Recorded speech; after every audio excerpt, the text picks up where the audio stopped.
Assalamualaikum warahmatullahi wabarakatuh. Perkenalkan, nama saya Muhammad Fajran, NIM C1C019107. Di sini saya akan menjelaskan materi tentang akuntansi manajemen lingkungan dengan dosen pengampu Bapak Yuliusman SEMSC AKCA. Baiklah, environmental cost of quality terdiri dari beberapa bagian. Yang pertama itu definisi kualitas dan biaya kualitas.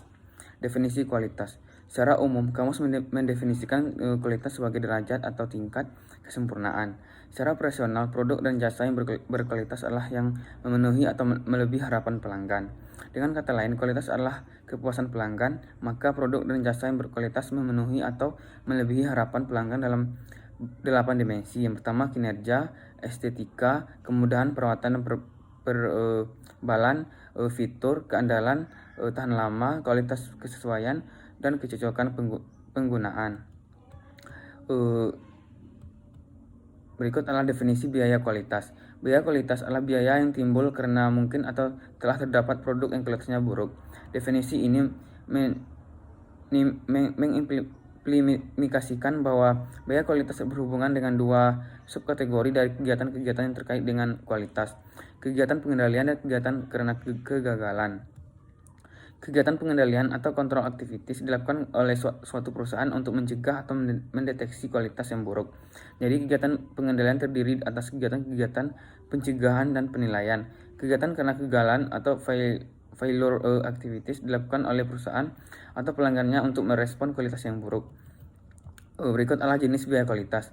Definisi mengenai kegiatan yang berhubungan dengan kualitas juga menunjukkan 4 kategori biaya kualitas. Yang pertama, biaya pencegahan, biaya penilaian, biaya kegagalan internal, dan biaya kegagalan eksternal. Yang kedua itu triple bottom accounting. Terdapat konsep triple bottom line.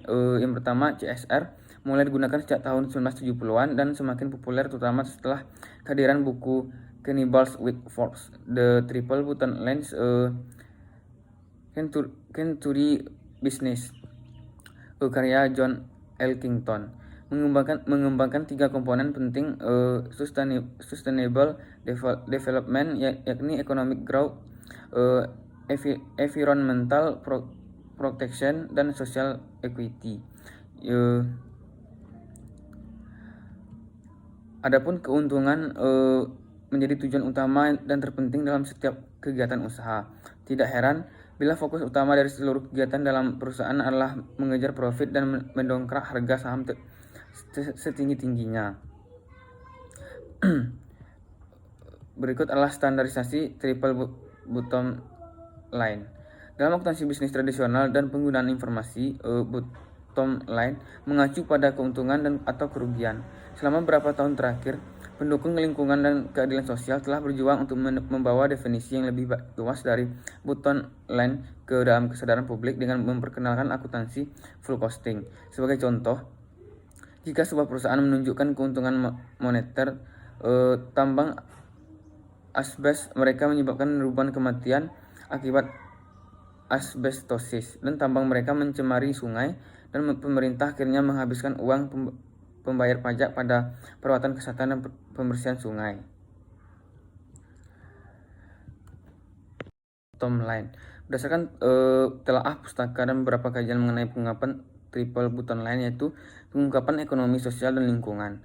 Faktor yang mempengaruhi pengungkapan triple bottom line dalam penelitian dapat dianalisa dari 3 sisi, yaitu karakteristik perusahaan, struktur kepemilikan, dan good corporate governance. Dalam analisis mengenai pengaruh karakteristik perusahaan terhadap pengungkapan TBL diukur dengan beberapa variabel antara lain, yaitu leverage, profitabilitas, likuiditas, dan jenis industri. Dan pada masing-masing variabel jenis pengukurannya juga berbeda-beda, sehingga masing-masing variabel diharapkan bisa menjelaskan keterkaitan antara karakteristik perusahaan dan pengungkapan dari triple bottom line tersebut. Pengungkapan triple bottom line selanjutnya juga dipengaruhi oleh struktur kepemilikan perusahaan, dan bagaimanapun juga struktur kepemilikan perusahaan berhubungan langsung dengan aktivitas perusahaan. Salah satunya adalah dalam pengungkapan triple bottom line dilaporkan tahunan perusahaan. Karakteristik kepemilikan perusahaan dapat diukur dengan beberapa variabel, yaitu kepemilikan asing, kepemilikan manajemen, dan kepemilikan institusional. Baiklah, mungkin sekian penjelasan dari saya. Apabila terdapat kesalahan, saya mohon maaf.